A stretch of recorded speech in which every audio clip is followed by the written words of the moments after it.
In this video tutorial, we are going to take a look at how to prevent spam on WordPress, step by step. So let's get started. So from your WordPress dashboard, go to Plugins and select Add New. Now go to Search bar and here search for spam.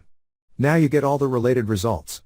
Let's install the first one in the list. Once installed, click on this Activate button to activate the plugin. Here check this box to accept their license agreement. Then click on this Get Access Key Automatically button, then again click on it after this green arrow appears. So now it is synchronizing it with cloud. Once done, wait a few seconds and you can see that the protection is active for registration forms, comments forms, contact forms, custom contact forms, validate email for existence. Below you also have advanced settings option. Check all these boxes and save changes. So now your settings is saved. Thank you for watching.